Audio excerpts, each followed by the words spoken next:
Book 23, Penelope. Eventually recognizes her husband.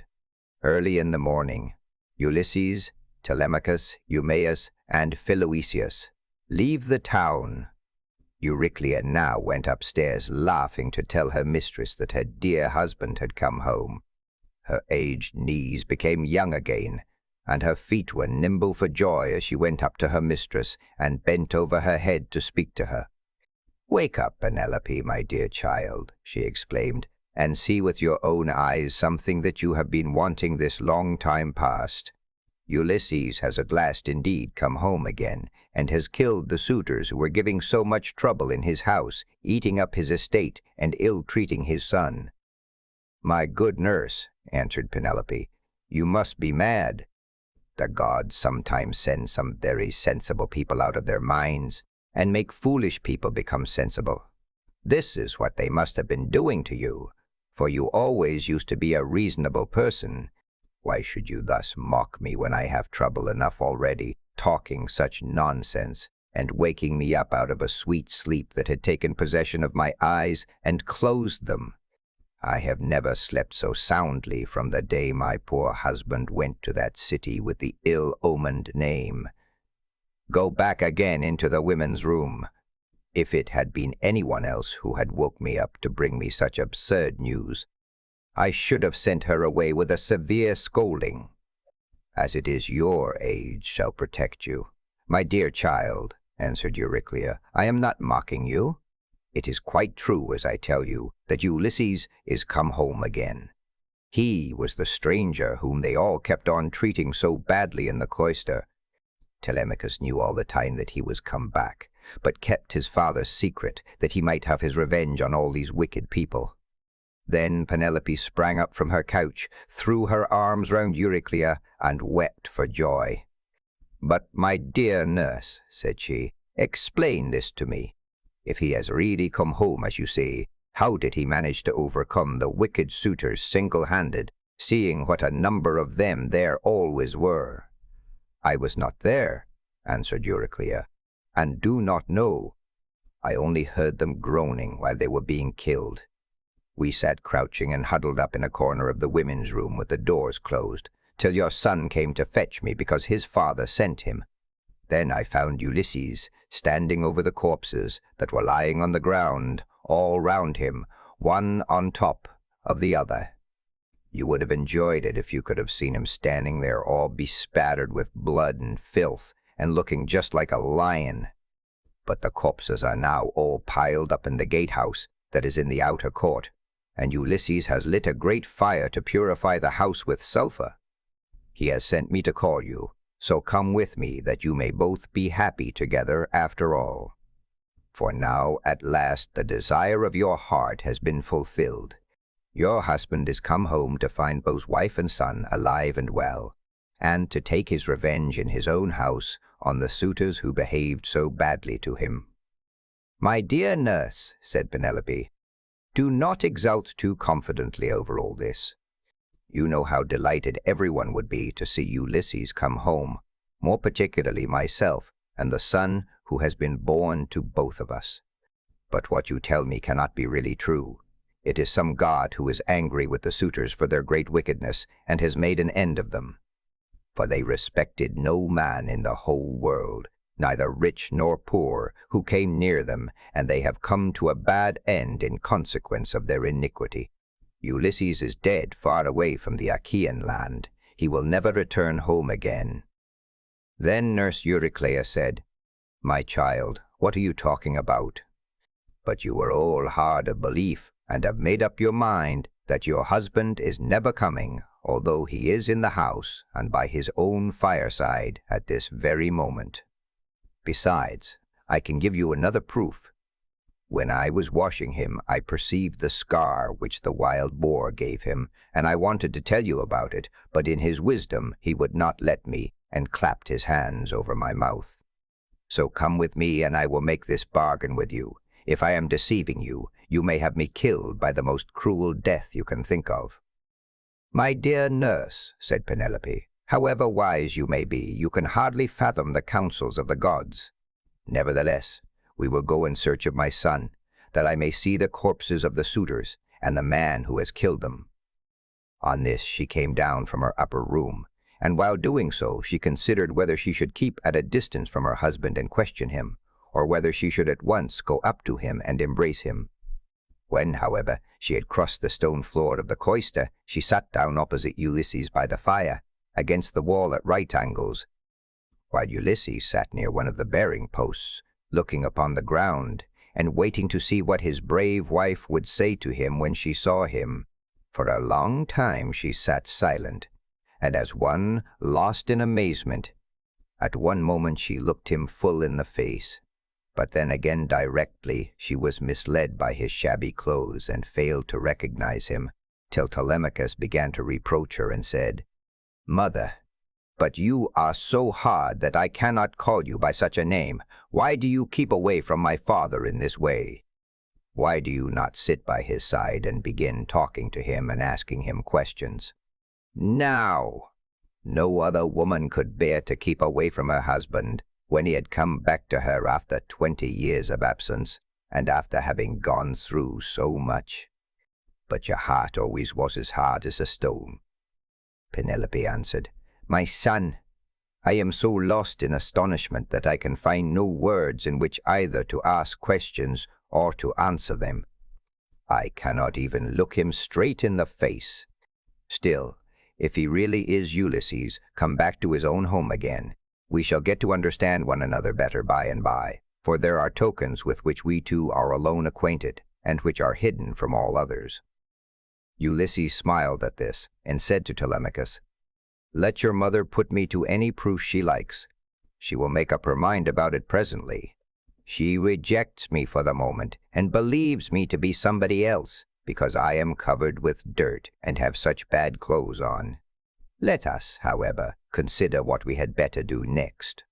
When one man has killed another, even though he was not one, who would leave many friends to take up his quarrel, the man who has killed him must still say goodbye to his friends and fly the country. Whereas we have been killing the stay of a whole town and all the picked youth of Ithaca. I would have you consider this matter." "Look to it yourself, father," answered Telemachus, "for they say you are the wisest counselor in the world, and that there is no other mortal man who can compare with you. We will follow you with right good will, nor shall you find us fail you in so far as our strength holds out." "I will say what I think will be best," answered Ulysses. "First wash and put your shirts on. Tell the maids also to go to their own room and dress.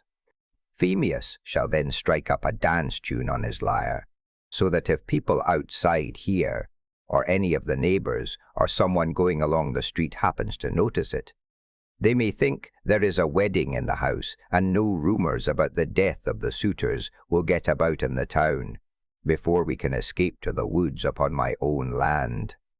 Once there, we will settle which of the courses heaven vouchsafes us shall seem wisest."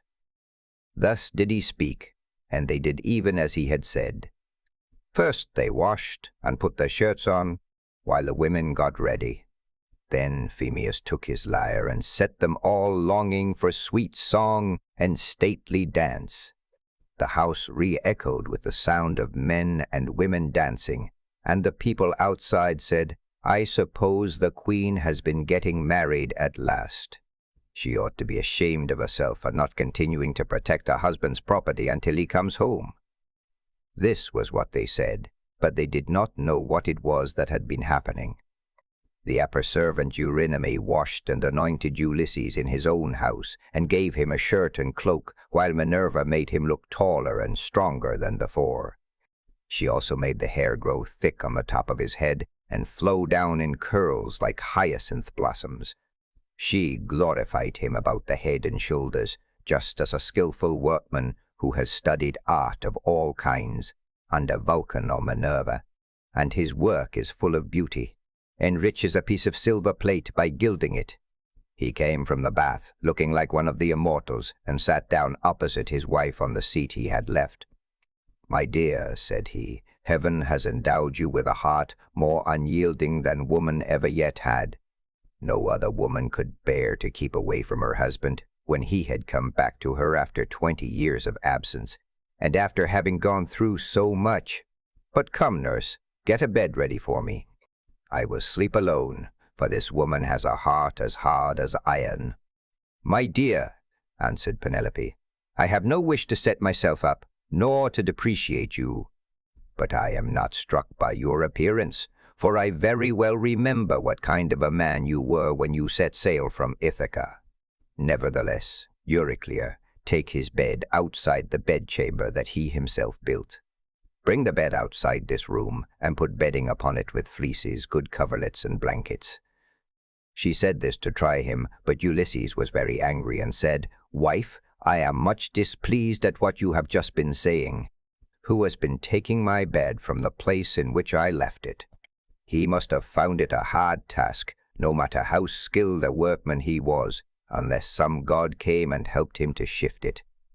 There is no man living, however strong and in his prime, who could move it from its place, for it is a marvelous curiosity which I made with my very own hands. There was a young olive growing within the precincts of the house, in full vigor, and about as thick as a bearing post.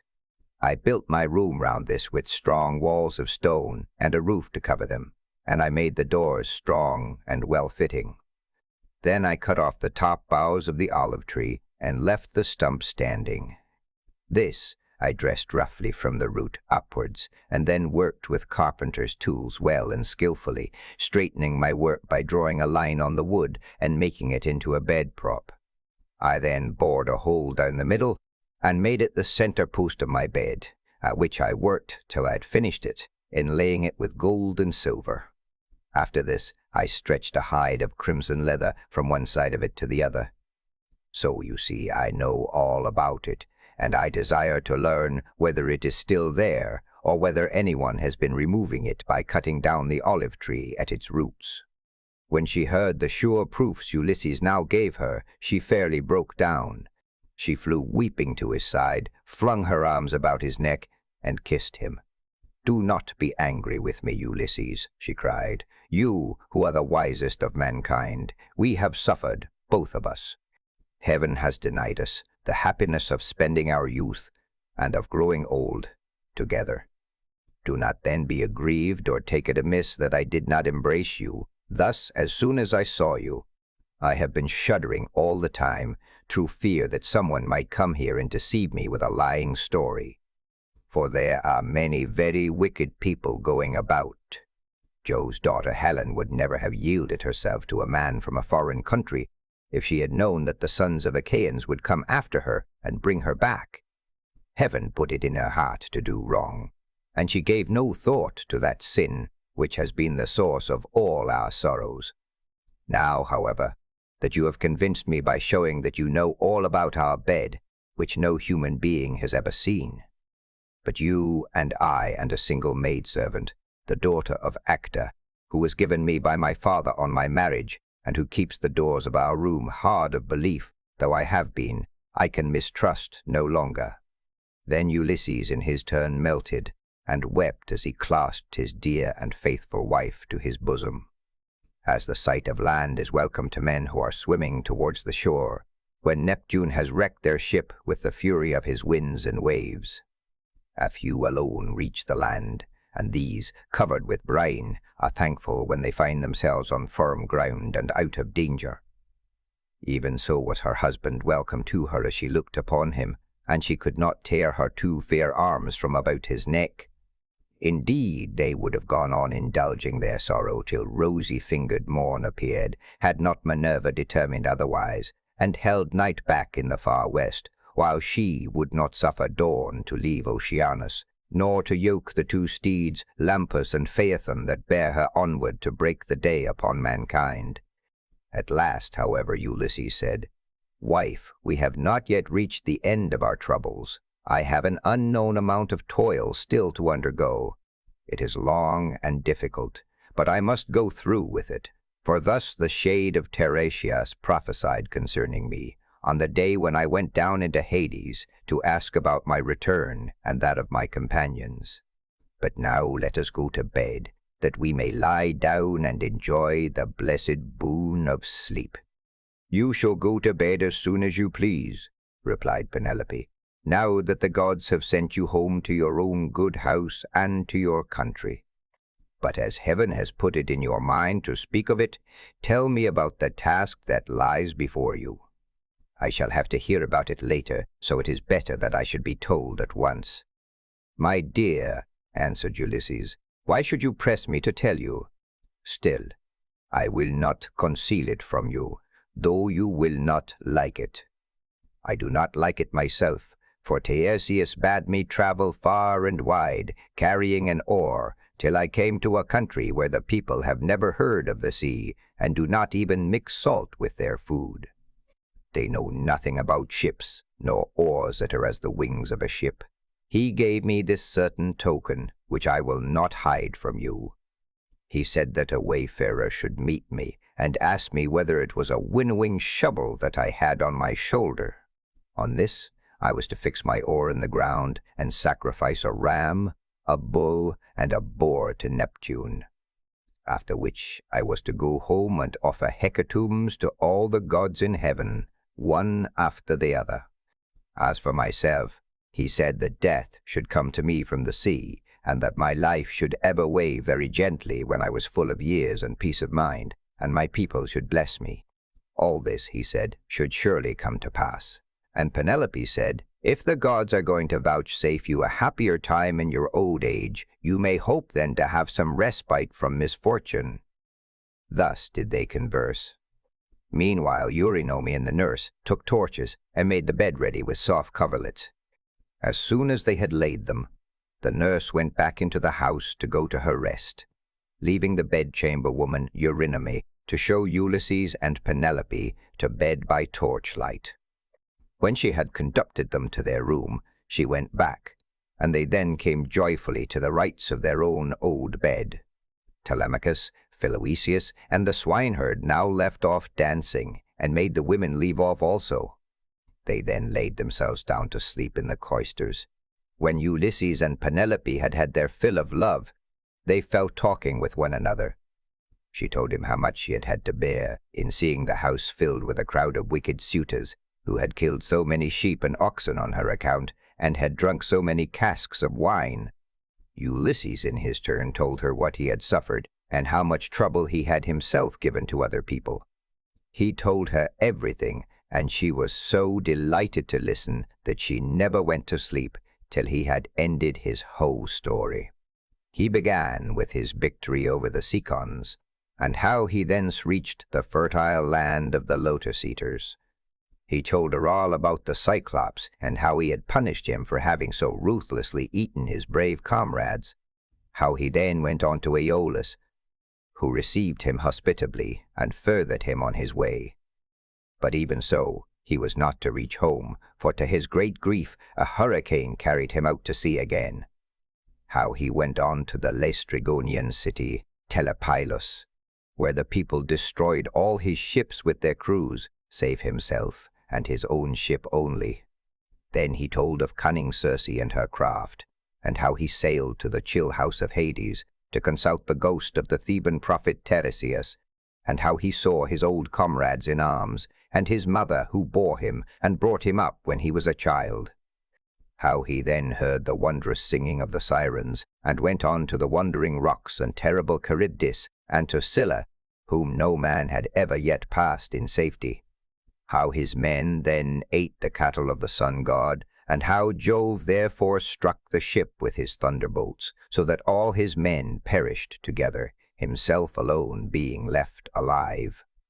How at last he reached the Ogygian island, and the nymph Calypso, who kept him there in a cave, and fed him, and wanted him to marry her, in which case she intended making him immortal, so that he should never grow old. But she could not persuade him to let her do so.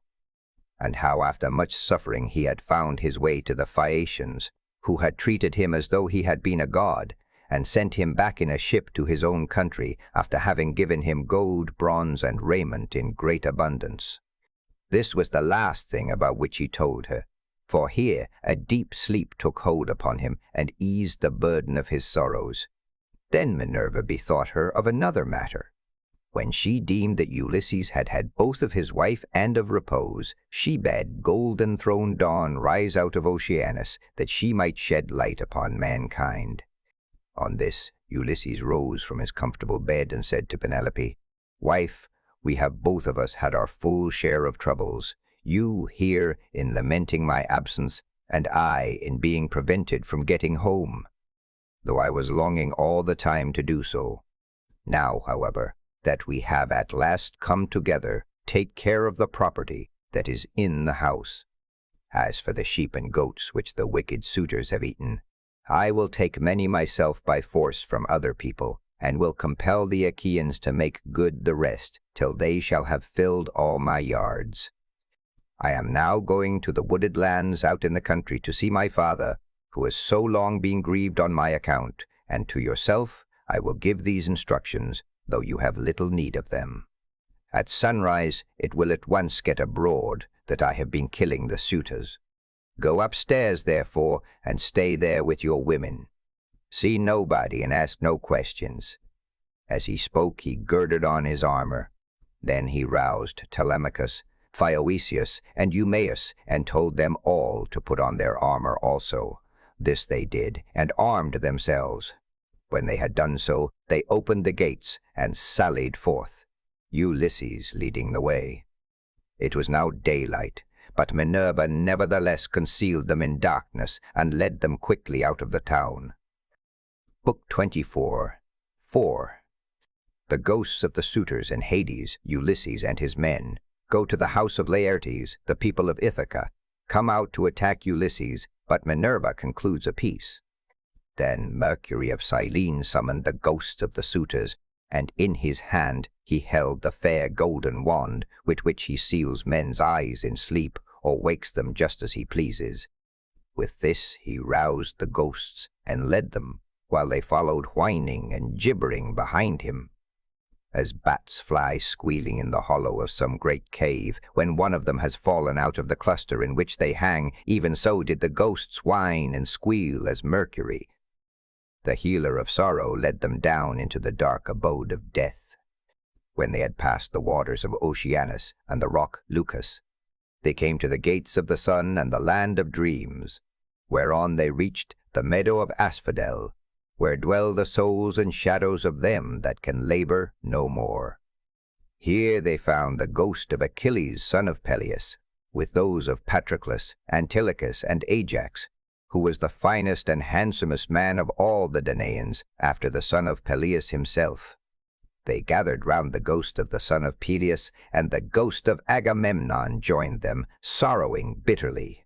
Round him were gathered also the ghosts of those who had perished with him in the house of Aegisthus, and the ghost of Achilles spoke first.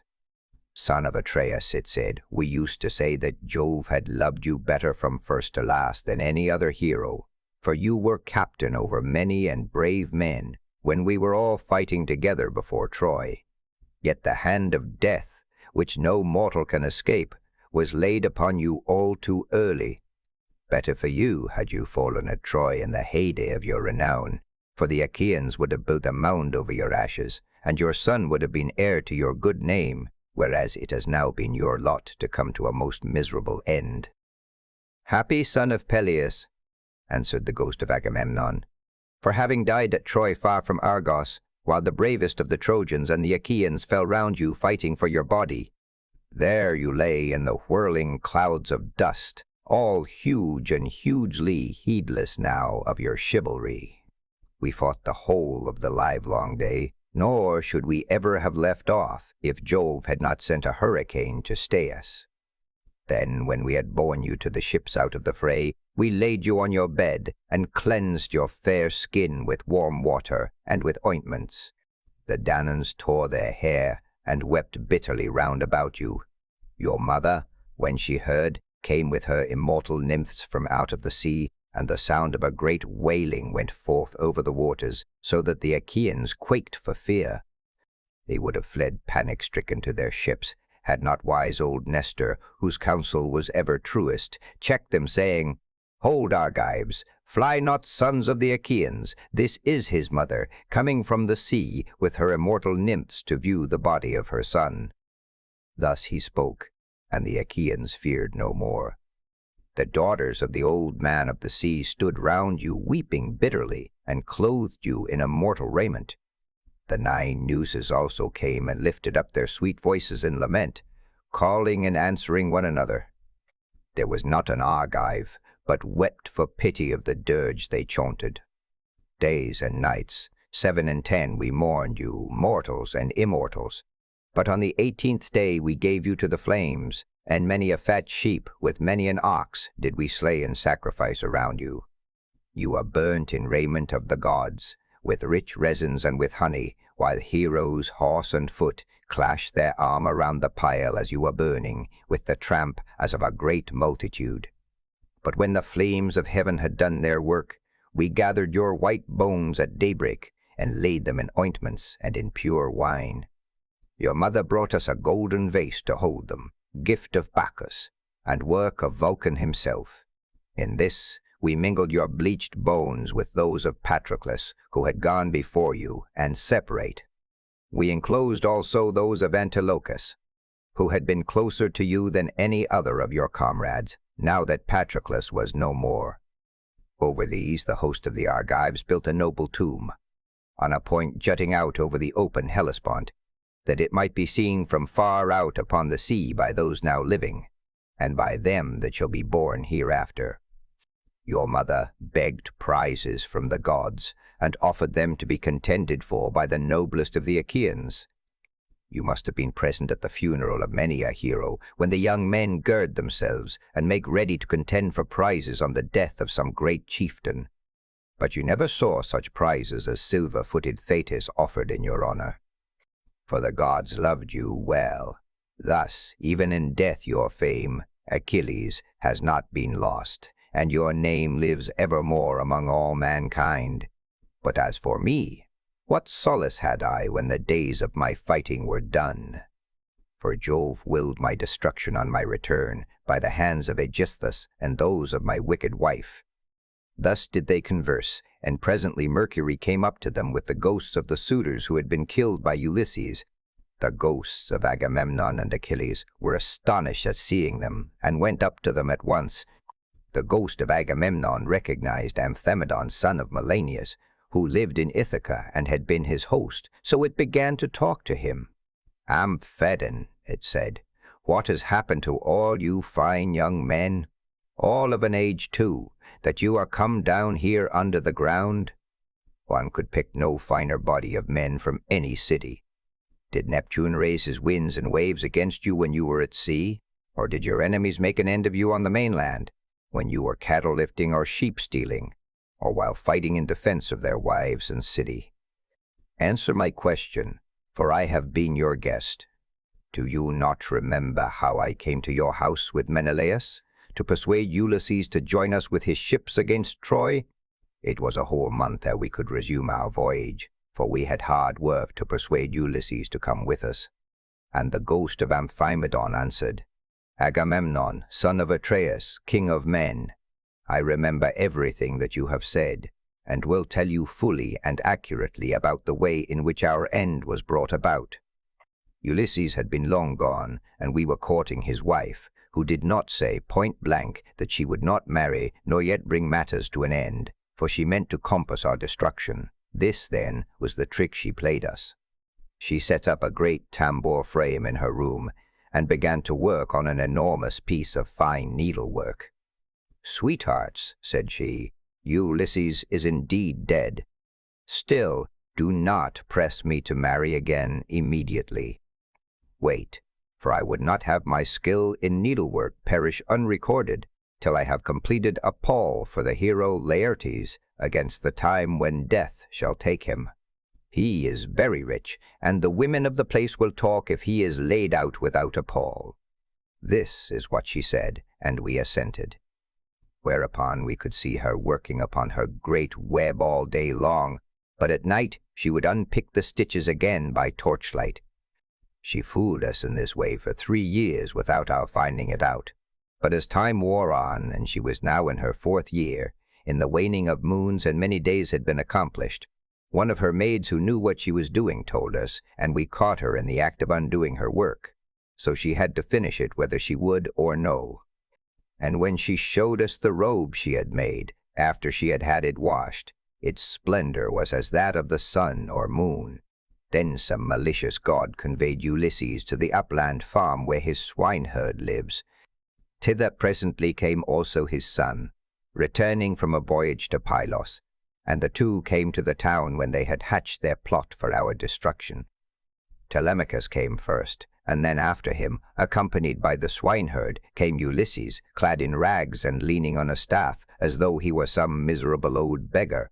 He came so unexpectedly that none of us knew him, not even the older ones among us, and we reviled him and threw things at him. He endured both being struck and insulted without a word, though he was in his own house. But when the will of Aegis bearing Jove inspired him, he and Telemachus took the armor and hid it in an inner chamber, bolting the doors behind them. Then he cunningly made his wife offer his bow and a quantity of iron to be contended for by us ill-fated suitors. And this was the beginning of our end, for not one of us could string the bow, nor nearly do so. When it was about to reach the hands of Ulysses, we all of us shouted out that it should not be given him, no matter what he might say, but Telemachus insisted on his having it. When he had got it in his hands, he strung it with ease and sent his arrow through the iron. Then he stood on the floor of the cloister and poured his arrows on the ground, glaring fiercely about him. First he killed Antinous, and then, aiming straight before him, he let fly his deadly darts, and they fell thick on one another. It was plain that some one of the gods was helping them, for they fell upon us with might and main throughout the cloisters, and there was a hideous sound of groaning as our brains were being battered in, and the ground seethed with our blood. This, Agamemnon, is how we came by our end, and our bodies are lying still uncared for in the house of Ulysses. For our friends at home do not yet know what has happened, so that they cannot lay us out and wash the black blood from our wounds, making moan over us according to the offices due to the departed. "Happy Ulysses, son of Laertes," replied the ghost of Agamemnon. "You are indeed blessed in the possession of a wife endowed with such rare excellence of understanding, and so faithful to her wedded lord as Penelope, the daughter of Icarius. The fame, therefore, of her virtue shall never die, and the immortals shall compose a song that shall be welcome to all mankind, in honor of the constancy of Penelope. How far otherwise was the wickedness of the daughter of Tyndareus, who killed her lawful husband. Her song shall be hateful among men, for she has brought disgrace on all womankind, even on the good ones." Thus did they converse in the house of Hades, deep down within the bowels of the earth. Meanwhile, Ulysses and the others passed out of the town, and soon reached the fair and well-tilled farm of Laertes, which he had reclaimed with infinite labor. Here was his house, with a lean-to running all round it, where the slaves who worked for him slept and sat and ate, while inside the house there was an old Sicel woman who looked after him in this his country farm. When Ulysses got there, he said to his son and to the other two, "Go to the house and kill the best pig that you can find for dinner. Meanwhile, I want to see whether my father will know me, or fail to recognize me after so long an absence." He then took off his armor and gave it to Eumaeus and Philoetius, who went straight on to the house, while he turned off into the vineyard to make trial of his father. As he went down into the great orchard, he did not see Dolius, nor any of his sons, nor of the other bondsmen, for they were all gathering thorns to make a fence for the vineyard, at the place where the old man had told them. He therefore found his father alone, hoeing a vine. He had on a dirty old shirt, patched and very shabby. His legs were bound round with thongs of oxhide to save him from the brambles, and he also wore sleeves of leather. He had a goatskin cap on his head, and was looking very woe-begone. When Ulysses saw him so worn, so old, and full of sorrow, he stood still under a tall pear tree and began to weep. He doubted whether to embrace him, kiss him, and tell him all about his having come home, or whether he should first question him and see what he would say. In the end, he deemed it best to be crafty with him, so in this mind he went up to his father, who was bending down and digging about a plant. "I see, sir," said Ulysses, "that you are an excellent gardener. What pains you take with it, to be sure. There is not a single plant, not a fig tree, vine, olive, pear, nor flower bed, but bears the trace of your attention. I trust, however, that you will not be offended if I say that you take better care of your garden than of yourself. You are old, unsavory, and very meanly clad. It cannot be because you are idle that your master takes such poor care of you. Indeed, your face and figure have nothing of the slave about them, and proclaim you of noble birth. I should have said that you were one of those who should wash well, eat well, and lie soft at night, as old men have a right to do. But tell me, and tell me true, whose bondman are you, and in whose garden are you working? Tell me also about another matter. Is this place that I have come to really Ithaca? I met a man just now who said so, but he was a dull fellow, and had not the patience to hear my story out when I was asking him about an old friend of mine, whether he was still living or was already dead and in the house of Hades. Believe me when I tell you that this man came to my house once when I was in my own country, and never yet did any stranger come to me whom I liked better. He said that his family came from Ithaca, and that his father was Laertes, son of Arcesius. I received him hospitably, making him welcome to all the abundance of my house, and when he went away, I gave him all customary presents. I gave him 7 talents of fine gold, and a cup of solid silver with flowers chased upon it. I gave him 12 light cloaks, and as many pieces of tapestry. I also gave him 12 cloaks of single fold, 12 rugs, 12 fair mantles, and an equal number of shirts. To all this I added 4 good-looking women, skilled in all useful arts. And I let him take his choice. His father shed tears and answered, "Sir, you have indeed come to the country that you have named, but it has fallen into the hands of wicked people. All this wealth of presents has been given to no purpose. If you could have found your friend here alive in Ithaca, he would have entertained you hospitably and would have requited your presence amply when you left him, as would have been only right considering what you had already given him. But tell me, and tell me true, how many years is it since you entertained this guest, my unhappy son, as ever was? He has perished far from his own country. The fishes of the sea have eaten him, or he has fallen a prey to the birds and wild beasts of some continent. Neither his mother nor I, his father, who were his parents, could throw our arms about him and wrap him in his shroud, nor could his excellent and richly dowered wife Penelope bewail her husband as was natural upon his deathbed, and close his eyes according to the offices due to the departed. But now, tell me truly, for I want to know. Who and whence are you? Tell me of your town and parents. Where is the ship lying that has brought you and your men to Ithaca? Or were you a passenger on some other man's ship, and those who brought you here have gone on their way and left you? I will tell you everything, answered Ulysses, quite truly. I come from Alybas, where I have a fine house. I am son of King Aphidus, who is the son of Polypemon. My own name is Eperitus. Heaven drove me off my course as I was leaving Sicania, and I have been carried here against my will. As for my ship, it is lying over yonder, off the open country outside the town, and this is the 5th year since Ulysses left my country. Poor fellow, yet the omens were good for him when he left me. The birds all flew on our right hands, and both he and I rejoiced to see them as we parted, for we had every hope that we should have another friendly meeting and exchange presents. A dark cloud of sorrow fell upon Laertes as he listened. He filled both hands with the dust from off the ground and poured it over his grey head, groaning heavily as he did so.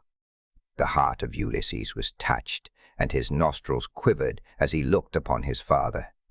Then he sprang towards him, flung his arms about him and kissed him, saying, "I am he, father, about whom you are asking. I have returned after having been away for 20 years. But cease your sighing and lamentation. We have no time to lose, for I should tell you that I have been killing the suitors in my house, to punish them for their insolence and crimes."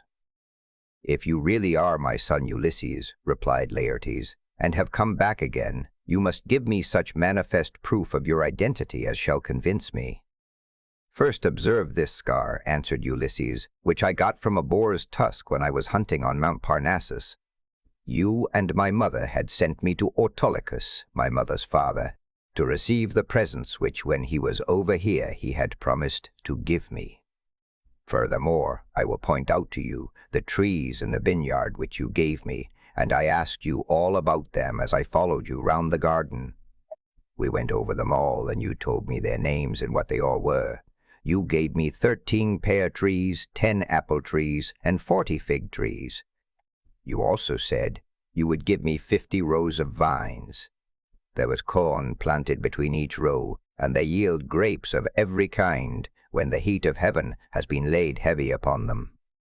Laertes' strength failed him when he heard the convincing proofs which his son had given him. He threw his arms about him, and Ulysses had to support him, or he would have gone off into a swoon. But as soon as he came to, and was beginning to recover his senses, he said, "O Father Jove, then you gods are still in Olympus after all, if the suitors have really been punished for their insolence and folly. Nevertheless, I am much afraid that I shall have all the townspeople of Ithaca up here directly, and they will be sending messengers everywhere throughout the cities of the Cephallenians." Ulysses answered, "Take heart, and do not trouble yourself about that, but let us go into the house hard by your garden. I have already told Telemachus, Philoetius, and Eumaeus to go on there and get dinner ready as soon as possible." Thus conversing, the two made their way towards the house. When they got there, they found Telemachus with the stockman and the swineherd cutting up meat and mixing wine with water. Then the old cycle woman took Laertes inside and washed him and anointed him with oil. She put him on a good cloak, and Minerva came up to him and gave him a more imposing presence, making him taller and stouter than before. When he came back, his son was surprised to see him looking so like an immortal, and said to him, "My dear father, someone of the gods has been making you much taller and better looking." Laertes answered, "Would, by Father Jove, Minerva, and Apollo, that I were the man I was when I ruled among the Cephallenians and took Nericum, that strong fortress on the foreland. If I was still what I then was and had been in our house yesterday with my armor on, I should have been able to stand by you and help you against the suitors. I should have killed a great many of them, and you would have rejoiced to see it." Thus did they converse. But the others, when they had finished their work and the feast was ready, left off working and took each his proper place on the benches and seats. Then they began eating. By and by old Dolius and his sons left their work and came up. For their mother, the Sicel woman who looked after Laertes now that he was growing old, had been to fetch them. When they saw Ulysses, and were certain it was he, they stood there lost in astonishment. But Ulysses scolded them good-naturedly and said, "Sit down to your dinner, old man, and never mind about your surprise. We have been wanting to begin for some time and have been waiting for you." Then Dolius put out both his hands and went up to Ulysses. "Sir," said he, seizing his master's hand and kissing it at the wrist, "we have long been wishing you home, and now heaven has restored you to us after we had given up hoping. All hail, therefore, and may the gods prosper you. But tell me, does Penelope already know of your return, or shall we send someone to tell her?" "Old man," answered Ulysses, "she knows already, so you need not trouble about that." On this he took his seat, and the sons of Dolius gathered round Ulysses to give him greeting and embrace him one after the other. Then they took their seats in due order near Dolius their father. Bother! While they were thus busy getting their dinner ready, rumour went round the town and noised abroad the terrible fate that had befallen the suitors. As soon, therefore, as the people heard of it, they gathered from every quarter, groaning and hooting before the house of Ulysses. They took the dead away, buried every man his own, and put the bodies of those who came from elsewhere on board the fishing vessels, for the fishermen to take each of them to his own place. They then met angrily in the place of assembly, and when they were got together, Eupeithes rose to speak. He was overwhelmed with grief for the death of his son Antinous, who had been the first man killed by Ulysses. So he said, weeping bitterly, "My friends, this man has done the Achaeans great wrong. He took many of our best men away with him in his fleet, and he has lost both ships and men. Now, moreover, on his return he has been killing all the foremost men among the Cephallenians. Let us be up and doing before he can get away to Pylos or to Elis, where the Epeans rule, or we shall be ashamed of ourselves forever afterwards. It will be an everlasting disgrace to us if we do not avenge the murder of our sons and brothers. For my own part, I should have no more pleasure in life, but had rather die at once. Let us be up then, and after them, before they can cross over to the main land." He wept as he spoke, and everyone pitied him. But Medon and the bard Phemius had now woke up, and came to them from the house of Ulysses. Everyone was astonished at seeing them, but they stood in the middle of the assembly, and Medon said, "Hear me, men of Ithaca. Ulysses did not do these things against the will of heaven. I myself saw an immortal god take the form of Mentor and stand beside him. This god appeared, now in front of him encouraging him, and now going furiously about the court and attacking the suitors, whereon they fell thick on one another. On this pale fear laid hold of them, and old Halitherses, son of Master, rose to speak, for he was the only man among them who knew both past and future. So he spoke to them plainly and in all honesty, saying, "Men of Ithaca, it is all your own fault that things have turned out as they have. You would not listen to me, nor yet to Mentor, when we bade you check the folly of your sons, who were doing much wrong in the wantonness of their hearts, wasting the substance and dishonoring the wife of a chieftain who they thought would not return. Now, however, let it be as I say, and do as I tell you. Do not go out against Ulysses, or you may find that you have been drawing down evil on your own heads." This was what he said, and more than half raised a loud shout, and at once left the assembly. But the rest stayed where they were, for the speech of Halitherses displeased them, and they sided with Eupeithes. They therefore hurried off for their armor, and when they had armed themselves, they met together in front of the city, and Eupeithes led them on in their folly. He thought he was going to avenge the murder of his son, whereas in truth he was never to return, but was himself to perish in his attempt. Then Minerva said to Jove, "Father, son of Saturn, king of kings, answer me this question. What do you propose to do? Will you set them fighting still further, or will you make peace between them?" And Jove answered, "My child, why should you ask me? Was it not by your own arrangement that Ulysses came home and took his revenge upon the suitors? Do whatever you like, but I will tell you what I think will be most reasonable arrangement. Now that Ulysses is revenged, let them swear to a solemn covenant, in virtue of which he shall continue to rule, while we cause the others to forgive and forget the massacre of their sons and brothers. Let them then all become friends as heretofore, and let peace and plenty reign." This was what Minerva was already eager to bring about. So down she darted from off the topmost summits of Olympus.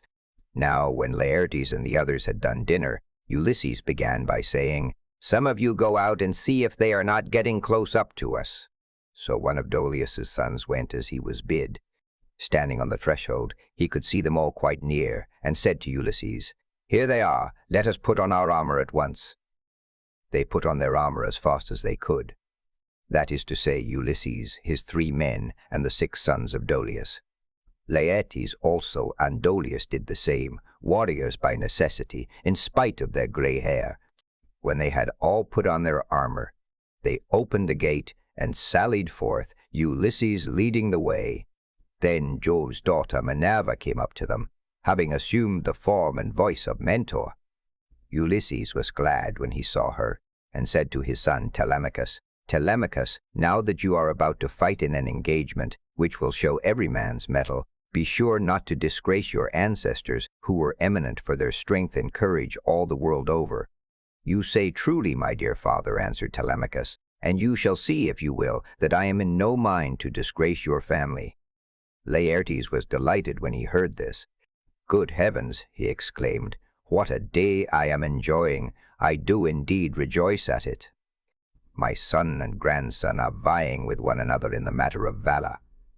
On this, Minerva came close up to him and said, "Son of Arcesius, best friend I have in the world, pray to the blue-eyed damsel and to Jove her father. Then poise your spear and hurl it." As she spoke, she infused fresh vigor into him, and when he had prayed to her, he poised his spear and hurled it. He hit Eupeithes' helmet, and the spear went right through it, for the helmet stayed not, and his armor rang rattling round him as he fell heavily to the ground. Meantime, Ulysses and his son fell upon the front line of the foe and smote them with their swords and spears. Indeed, they would have killed every one of them and prevented them from ever getting home again. Only Minerva raised her voice aloud and made every one pause. "Men of Ithaca," she cried, "cease this dreadful war and settle the matter at once without further bloodshed." On this pale fear seized everyone. They were so frightened that their arms dropped from their hands and fell upon the ground at the sound of the goddess' voice, and they fled back to the city for their lives. But Ulysses gave a great cry, and gathering himself together, swooped down like a soaring eagle. Then the son of Saturn sent a thunderbolt of fire that fell just in front of Minerva, so she said to Ulysses, "Ulysses, noble son of Laertes, stop this warful strife, or Jove will be angry with you." Thus spoke Minerva, and Ulysses obeyed her gladly. Then Minerva assumed the form and voice of Mentor, and presently made a covenant of peace between the two contending parties.